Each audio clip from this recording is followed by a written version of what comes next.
പൊതുയോഗത്തെ ജനം വിലയിരുത്തട്ടെ എന്ന് PV Anwar MLA. താൻ വിചാരിച്ചാൽ 25 പഞ്ചായത്തുകളിൽ LDFന് ഭരണം നഷ്ടമാകുമെന്ന അവകാശവാദം. വിവാദങ്ങൾക്കിടെ വൈകിട്ട് കോഴിക്കോട്ടും അൻവർ പങ്കെടുക്കുന്ന പൊതുയോഗം. CPMനെ ബാധിക്കില്ലെന്ന് LDF കൺവീനർ. അൻവറിന്റെ ഉടമസ്ഥതയിലായിരുന്ന പാർക്കിലെ തടയണ പൊളിക്കാൻ നടപടി തുടങ്ങി.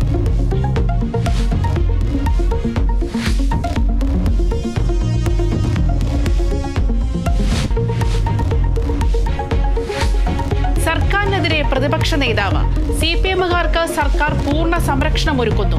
പാർട്ടിയിൽ നിന്ന് പുറത്തുപോയാൽ അപ്പോൾ നടപടിയെന്നും VD സതീശൻ.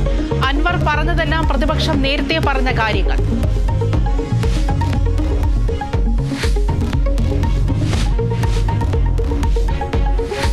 തിരുവനന്തപുരം SIT ആശുപത്രിയിലെ വൈദ്യുതി ബന്ധം പുനഃസ്ഥാപിച്ചു. തകരാറിലായ ട്രാൻസ്ഫോമർ മാറ്റി സ്ഥാപിച്ചു.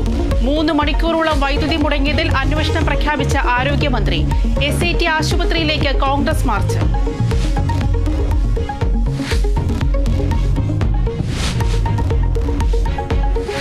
ബലാത്സംഗ കേസിൽ നടൻ സിദ്ദിഖിന് ഇന്ന് നിർണായകം. മുൻകൂർ ജാമ്യാപേക്ഷ സുപ്രീം കോടതി പരിഗണിക്കും. ഗൂഢാലോചനയുണ്ടെന്ന് സിദ്ദിഖിന്റെ വാദം.